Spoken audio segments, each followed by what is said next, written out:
Hi friends, welcome to MSJ creations. வாங்க இன்றைக்கி நம்ம ரெட் சாஸ் பாஸ்தா எப்படி செய்யலான்னு பார்க்கலாம்.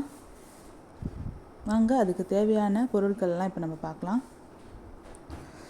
பாஸ்தா 2 தக்காளி எடுத்து நல்லா அரைச்சி வச்சுக்கோங்க.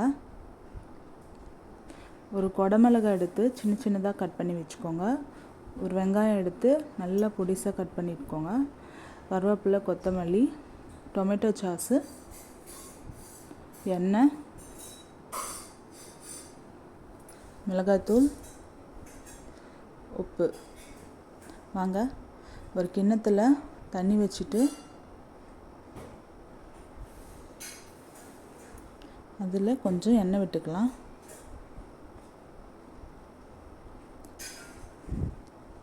இப்போ இதில் நம்ம பாஸ்தாவை கொட்டியிருக்கலாம்.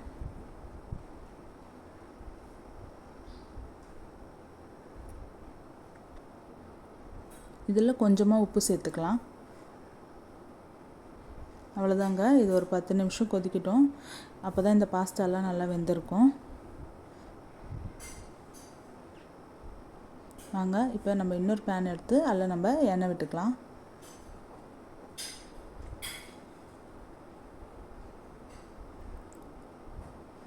இப்போ எண்ணெய் நல்லா சூடாயிட்ட பிறகு நம்ம நல்லா பொடிசாக நறுக்கி வச்சுருக்கோம் இல்லையா வெங்காயம், பாருங்கள். இதை இப்போ நம்ம எண்ணெயில் போடலாம்.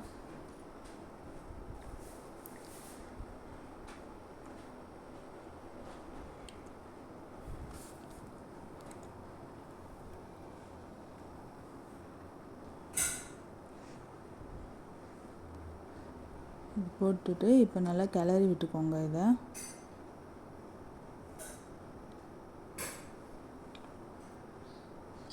இதில் தேவையான அளவு உப்பு சேர்த்துக்கோங்க.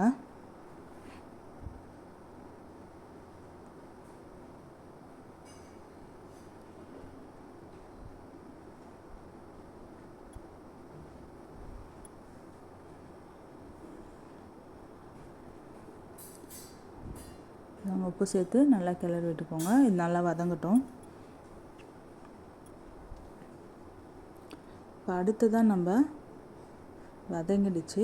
இப்போ குடமிளகா கட் பண்ணி வச்சுருக்கோம் இல்லையா சின்ன சின்னதாக, இப்போ இதை எடுத்து நம்ம இதில் இந்த வெங்காயத்தோடு நம்ம ஆட் பண்ணிக்கலாம்.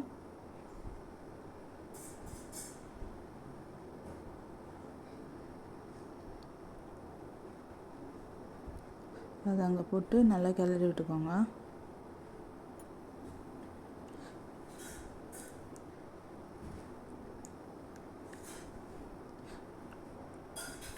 இது நல்லா இப்போ வதங்கட்டும்.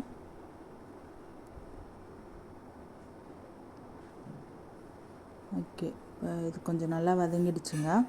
இப்போ நம்ம அரைச்சி வச்சுருக்க தக்காளி எடுத்து இதில் சேர்த்துக்கலாம்.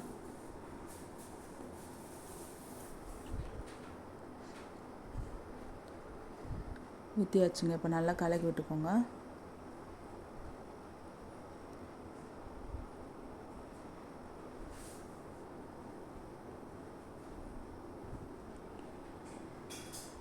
ஓகே, இப்போ நல்லா இது கொஞ்சம் நல்லா வதங்கிடுச்சுங்க.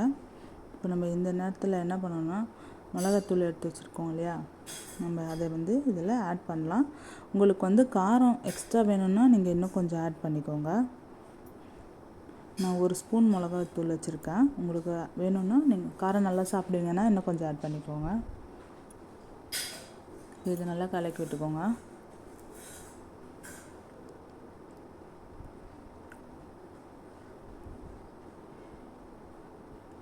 ஓகேங்க, இப்போ மசாலா ரெடி ஆகின்னு இருக்குது. இப்போ கொஞ்சம் கொத்தமல்லி, கருவேப்பிலை கொஞ்சம் எடுத்து போட்டுக்கலாம்.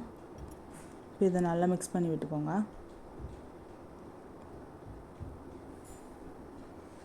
ஓகேங்க, இப்போ நெக்ஸ்ட்டு நம்ம பாஸ்தா வேக வச்சுருந்தோம் இல்லையா, இது 10 நிமிஷம் ஆயிடுச்சு. இப்போ இது வெந்துட்டுருக்கோம். இப்போ தண்ணி இல்லாமல் இதை எடுத்துட்டு தனியாக வச்சுக்கோங்க. தண்ணி சுத்தமாக எடுத்துருங்க. இப்போ நம்ம இந்த மசாலாவில் டொமேட்டோ சாஸ் நம்ம இப்போ ஊற்றிக்கலாம்.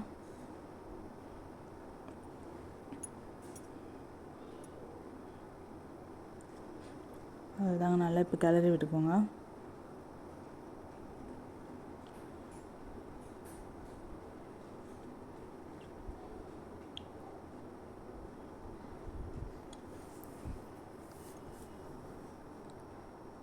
இப்போ நம்ம தனியாக எடுத்து வச்சுருந்த பாஸ்தாவை இதில் கொட்டிக்கலாம்.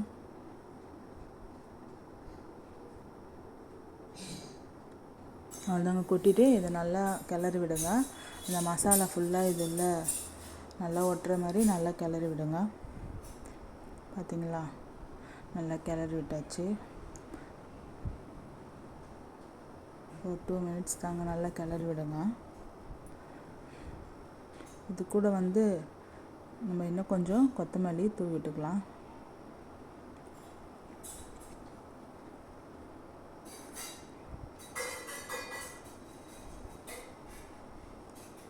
அவ்வளோதாங்க, நம்மளுக்கு பிடிச்ச ரொம்ப டேஸ்டான பாஸ்தா இப்போ ரெடி.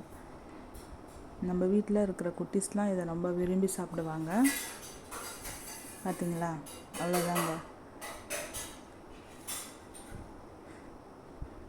இதை கண்டிப்பாக ட்ரை பண்ணி பாருங்கள். உங்களுக்கு பிடிச்சிருந்தா உங்கள் ஃப்ரெண்ட்ஸ்க்கெலாம் ஷேர் பண்ணுங்கள். மறக்காமல் லைக் பண்ணுங்கள். மறக்காமல் சப்ஸ்கிரைப் பண்ணுங்கள். Thank you friends. பாய்.